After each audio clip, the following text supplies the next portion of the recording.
Hello everyone. तो इस class में हम देखेंगे डेफिनेशन कि डेफिनेशन कौन कौन है जो कि लॉजिकल रीजनिंग का पार्ट है। तो इसके बारे में डिस्कशन करेंगे, इसमें से भी एक क्वेश्चन आ जाते हैं। तो अगर हम डेफिनेशन की बात करें तो डेफिनेशन क्या बताता है, explain the meaning of terms. Definition आपको मीनिंग, जो टर्म्स है उसके मीनिंग बताता है। तो डेफिनेशन आपको बताता है वर्ड क्या मतलब है ना, वर्ड का क्या मतलब है, उसको हम डेफिनेशन बोलेंगे। ये दो प्रकार के होते हैं स्टूडेंट। डेफिनियन, डेफिनियन का मतलब होता है that part meaning of the terms, जो मीनिंग ऑफ द टर्म्स होता है तो उसको हम डेफिनियन बोलते हैं। Dog is a domestic animal, तो डोमेस्टिक एनिमल जो है वो डेफिनियन है, जो है क्वालिटी आपको बता रहा है। एंड अगर हम डेफिनिएडम की बात करें तो वो क्या बताता है, वर्ड और टर्म्स हैं, जो वर्ड और टर्म जिसको डिफाइन किया गया है, जैसे कि डॉग। तो जो चीज़ को डिफाइन किया गया है वो होता है डेफिडियम, और डेफिनियम क्या होता है, जो कि हम उसके बारे में बता रहे हैं, उसके बारे में, उस टर्म के बारे में बता रहे हैं, उसको हम बोलेंगे डेफिनियन। तो ये टू प्रकार के होते हैं, इसको ध्यान रखेंगे। लेक्सिकल, लेक्सिकल डेफिनेशन बहुत इंपॉर्टेंट है और यहाँ से क्वेश्चंस आते हैं। लेक्सिकल डेफिनेशन जो कि डिक्शनरी वर्ड होता है, जिसका एक मीनिंग होता है और वो पर्सन टू पर्सन और प्लेस टू प्लेस जो है वेरी नहीं करता है। तो लेक्सिकल डेफिनेशन की बात करें तो ये डिक्शनरी मीनिंग होता है वर्ड का, जो कि कॉमनली यूज़ किया जाता है एवरीडे लैंग्वेज में, है ना। एवरीडे लैंग्वेज में हमें देखने को मिलता है, उसको हम लेक्सिकल डेफिनेशन बोलेंगे। ये डिक्शनरी मीनिंग होता है स्टूडेंट, और कभी भी ये चेंज नहीं होता है, ये कभी भी चेंज नहीं होता है, रैंडम, ये याद रखिएगा। और ये डिनोटेटिव होता है, तो जो डिनोटेटिव होता है वही लेक्सिकल होता है, जो लेक्सिकल होता है वही डिनोटेटिव होता है। ठीक है। यूनिवर्सल मीनिंग होता है, जो वर्ड का मीनिंग मेरा होगा, मतलब जो मुझे वो मीनिंग मिलेगा वही आपको भी मिलेगा, तो सेम रहेगा सबके लिए, तो उसको हम बोलेंगे यूनिवर्सल मीनिंग होगा। ये न्यूट्रल इन नेचर होगा, मीन्स इसमें पॉजिटिव और नेगेटिव नहीं होगा, न्यूट्रल होगा, बैलेंस होगा। राइट, ये है स्टूडेंट। ये रिपोर्टेटिव डेफिनेशन होती हैं, जहाँ पर रिपोर्ट पर हम यूज़ करते हैं। ठीक है, ये है। तो एक्चुअली जो लोग यूज़ करते हैं एवरीडे लाइफ में, उसको हम क्या बोलेंगे, लेक्सिकल, और इसको डिक्शनरी डेफिनेशन भी बोला जाता है। नेक्स्ट देखिए स्टूडेंट, हम स्टुपिलेटिव डेफिनेशन की बात करेंगे। जब न्यू और स्पेशल मीनिंग हम इन्वेंट करते हैं, है ना, कोई नया वर्ड इन्वेंट करते हैं जो कि डिक्शनरी में नहीं होता है, अपोजिट होगा आपका लेक्सिकल मीनिंग का, तो उसको स्टुपिलेटिव मीनिंग देखेंगे।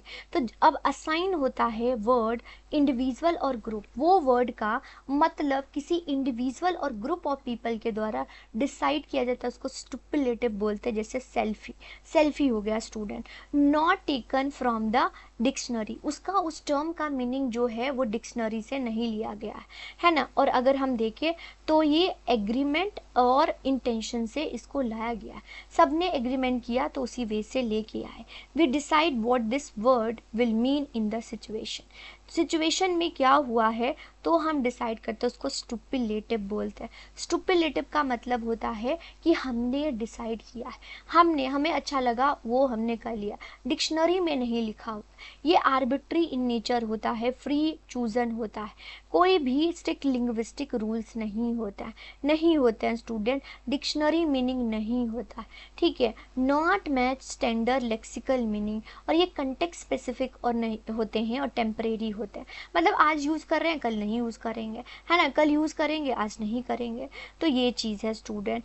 अगर हम देखें तो ये चेंज हो जाएंगे सिचुएशन पर, ग्रुप पर, टाइम पर, प्लेस पर। ठीक है, ये स्टूडेंट। जैसे कूल हो गया, है ना, कूल अगर हम देखें तो डिक्शनरी में इसका कूल, कोल्ड टेम्परेचर लिखा होता है। स्टुपिलेटिव इसमें ऑसम, इम्प्रेसिव, कूल है ना, इम्प्रेसिव है स्टूडेंट, वो लिखा होता है।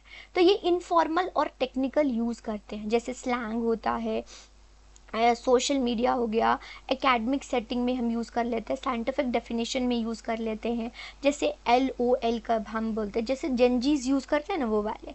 सेल्फी हो गया, फ्रेंड हो गया, गुड नाइट हो गया, प्लीज़ हो गया, इसको हम शॉर्ट फॉर्म में लिखते हैं, तो इसके क्या होगा, स्टुपिलेटिव मीनिंग होगी। ये क्लियर कम्युनिकेशन होगा विद इन द ग्रुप, है ना। Prevent confusion in specific context, ये प्रिवेंट करेगा confusion in specific context. Basically अब अब बहुत सारे वर्ड होता है ना जो कभी जो है व्हाट्सएप में भेज देते हैं और हमें समझ नहीं आता, तो वो चीज़ है स्टूडेंट। तो everyone agree on the meaning of beforehand, इसमें एग्री जो है करना पड़ेगा। तो स्टुपिलेटिव की बात करें तो वो मीनिंग होता है जो कि एक पर्सन, एक ग्रुप के द्वारा क्रिएट किया जाता है, एग्रीमेंट इंटेंशन बेसिस पर होता है स्टूडेंट। फिर हम देखेंगे परसुएसिव डेफिनेशन। परसुएसिव डेफिनेशन वो होता है जिसको हम किसी को परसुएड, अट्रैक्ट करने के लिए यूज़ करते हैं। तो परसुएटिव डेफिनेशन क्या होगा, not only mean to explain the meaning, हम मीनिंग को एक्सप्लेन नहीं करते बट हम इन्फ्लुएंस करने को, लिसनर को इन्फ्लुएंस करने के लिए, है ना, रीडर को एटीट्यूड चेंज करने के लिए, इमोशंस को चेंज करने के लिए, ओपिनियन को चेंज करने के लिए, जैसे मास कम्युनिकेशन मैंने आपको पढ़ाया।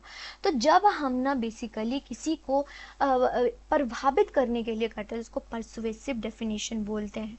ठीक है, ये है, ये आर्गुमेंट और बायस हो जाएगा। ठीक है, ये होता है if it tell you what the word mean and also try to make you agree or disagree with it, है ना, आपने मीनिंग बताया और इसी पर एग्री और डिसएग्री हो सकते हैं, ये इनके द्वारा, चार्ल्स के द्वारा दिया गया है, ये है। तो ये इमोशनल लैंग्वेज पर यूज़ करते हैं, use strong word to create impact, impact use करने के लिए करते हैं। ये पॉजिटिव और नेगेटिव हो सकते हैं, ये पॉजिटिव और नेगेटिव हो सकते हैं स्टूडेंट। ये बायस और ओपिनियन बेस्ड होते हैं, बायस्ड और ओपिनियन बेस्ड होते हैं, याद रखिएगा, स्पीकर के एटीट्यूड पर होते हैं। नॉट प्योर डेफिनेशन, ये प्योर डेफिनेशन नहीं होते हैं, याद रखिएगा, ये ट्राई टू परस्यूड करने के लिए होता है। ये डिबेट और आर्गूमेंट, डिबेट और आर्गूमेंट जैसे पॉलिटिक्स में, रिलीजन पे, सोशल इशू पर, मीडिया डिस्कशन में हम यूज़ करते हैं। ठीक है, तो कन्विंस अदर, किसी को अगर हमें कन्विंस करना है तो हम यूज़ करते हैं, बेसिकली क्या यूज़ करते हैं, परसुएसिव डेफिनेशन, राइट, ये है। नेक्स्ट अगर हम देखें तो नेक्स्ट आता है पैरेंथेटिकल डेफिनेशन। पैरेंथेटिकल डेफिनेशन क्या होता है स्टूडेंट, जब हम ब्रैकेट में, मतलब कोई ऐसा वर्ड होता है जिसका मतलब नहीं पता है तो ब्रैकेट में उसका मतलब, उसकी मीनिंग लिख लेते हैं, उसको हम पैरेंथेटिकल डेफिनेशन बोलेंगे स्टूडेंट। पर्पस क्या होता है, ताकि मेक अंडरस्टैंडिंग, अंडरस्टैंड हम ईजिली कर पाए, अंडरस्टैंड हम ईजिली कर पाए, इसीलिए ब्रैकेट में उसका मतलब लिखा होता है। तो हम ना ब्रैकेट में यूज़ करते हैं, जब हम ब्रैकेट में यूज़ करते हैं तो उसको हम पैरेंथेटिकल वर्ड्स बोलेंगे। ईजिली अंडरस्टैंडिंग होती हैं, हम ना डिफ़िकल्ट और टेक्निकल वर्ड को ईजिली अंडरस्टैंड कर लेते हैं। ये सेंटेंस में हमें देखने को मिलता है, ये शॉर्ट और डायरेक्ट होता है, ब्रीफ और सिंपल होता है स्टूडेंट, राइट, ये है। तो हमने देखा पैरेंथेटिकल डेफिनेशन। नेक्स्ट देखिए स्टूडेंट, नेक्स्ट हमारे पास है प्रिसाइजिंग। प्रिसाइजिंग का मतलब होता है आप शॉर्ट एंड सिंपल में बिल्कुल एग्जैक्ट वर्ड लिख रहे हैं, उसको प्रिसाइजिंग बोलेंगे। प्रिसाइजिंग का मतलब होता है आपने वेगनेस को रिमूव करके क्लियर एग्जैक्ट मीनिंग दे दिया है ना, कोई भी वेग नहीं है, बिल्कुल क्लियर डेफिनेशन दे दिया, स्पेसिफिक दे दिया है, तो उसको हम प्रिसाइजिंग बोलेंगे।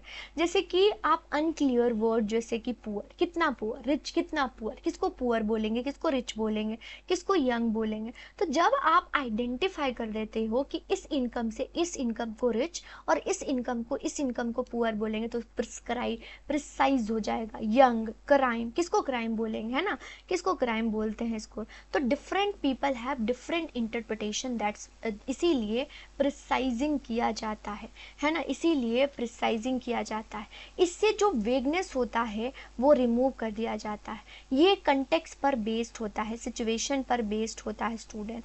हम लॉ में, साइंस में, मेडिकल फील्ड में इसका इस्तेमाल करते हैं, फॉर्मल फील्ड में इस्तेमाल करते हैं। ये काइंड ऑफ स्टुपिलेटिव डेफिनेशन होता है, यस, मोर केयरफुल और प्रिसाइज होता है और नॉट रैंडम, ये रैंडम नहीं होता है।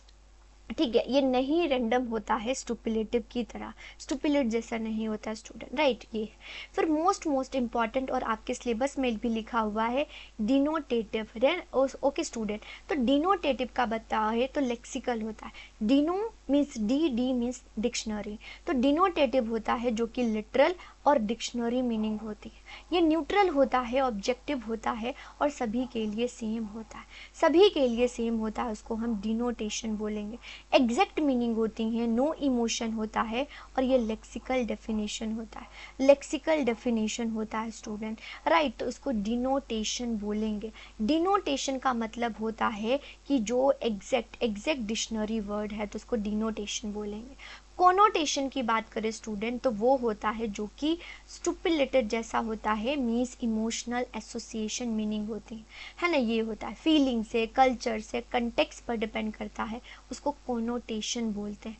जो इमोशन और सब्जेक्टिव होता है उसको हम कोनोटेशन बोलते हैं। पॉजिटिव और नेगेटिव हो सकते हैं। ये परसुएसिव डेफिनेशन होता है स्टूडेंट। परसुएसिव डेफिनेशन होता है जैसे कि स्नेक हो गया है, तो अगर हम डिक्शनरी मीनिंग देखें तो रेप्टाइल होता है, लेकिन कोनोटेशन बोलते हैं ना तुम स्नेक जैसे हो, तो डेंजरस, डिसऑनेस्ट पर्सन को हम आइडेंटिफाई कर सकते हैं। तो जो डिक्शनरी मीनिंग नहीं होती हैं तो उसको हम बोलेंगे कोनोटेटिव। एक बार फिर से देखिए, जो लिटरल लेक्सिकल मीनिंग होती है उसको डिनोटेटिव बोलेंगे, जो इमोशनल मीनिंग होगा उसको कोनोटेटिव बोलेंगे। ये ऑब्जेक्टिव होता है, ये सब्जेक्टिव होता है, ये न्यूट्रल होता है, ये पॉजिटिव और नेगेटिव हो सकता है, ये पॉजिटिव नेगेटिव नहीं हो सकता। ये लेक्सिकल डेफिनेशन होता है और परसुएसिव डेफिनेशन होता है। परसुएसिव डेफिनेशन होता है स्टूडेंट। चलो कुछ और डेफिनेशन जो कि आ जाते हैं, मतलब आते नहीं है फिर भी आपको पता होना चाहिए। फिर आता है ऑस्टेंसिव डेफिनेशन, जहाँ पर कोई चीज़ को हम पॉइंट कर रहे हैं, है ना, हम वर्बली यूज़ करके नहीं, हम पॉइंट कर रहे हैं, शो कर रहे हैं कोई ऑब्जेक्ट, डेमोन्स्ट्रेट कर रहे हैं, उसको हम ऑस्टेंसिव डेफिनेशन बोलेंगे। जैसे एग्जाम्पल या डेमोन्स्ट्रेशन करके दिखा रहे हैं, कोई भी वर्बल एक्सप्लेनेशन नहीं है। हम टीचिंग में इसको यूज़ करते हैं, फिजिकल ऑब्जेक्ट में हम इसको यूज़ करते हैं स्टूडेंट, तो ऑस्टेंसिव डेफिनेशन हो जाता है। फिर आता है थ्योरेटिकल डेफिनेशन। थ्योरेटिकल डेफिनेशन वो होता है जो कि थ्योरी और सिस्टम ऑफ आइडिया पर बेस्ड होता है। सिस्टम एंड थ्योरी पर बेस्ड होता है, उसको थ्योरेटिकल डेफिनेशन बोलेंगे। जो कि साइंटिफिक और बोलता है फिलोसफिकल।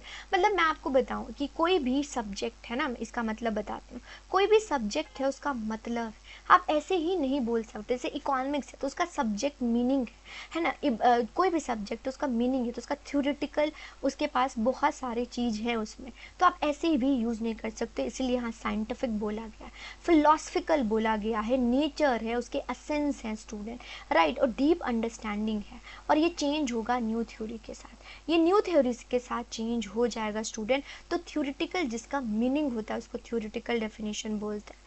इंटेंशनल डेफिनेशन जो कि इंटेंशनल बेस्ड होता है, इंटेंशनल बेस्ड होता है उसको हम क्या बोलेंगे, इंटेंशनल, है ना। तो जो एसेंशियल कैरेक्टरिस्टिक्स होती हैं, क्वालिटीज़ होती हैं, उसको हम इंटेंशनल डेफिनेशन बोलेंगे।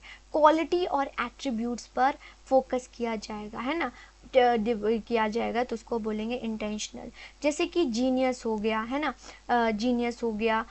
इनफॉर्मल डेफिनेशन, कॉमन ये फॉर्मल डेफिनेशन में होता है, तो जिस पर कोई क्वालिटी होता है ना, जैसे human is a rational. Rational क्या है, क्वालिटी है, तो जब क्वालिटी की बात करेंगे तो इंटेंशनल डेफिनेशन होगा स्टूडेंट, है ना, सिंपल सा याद रखिएगा।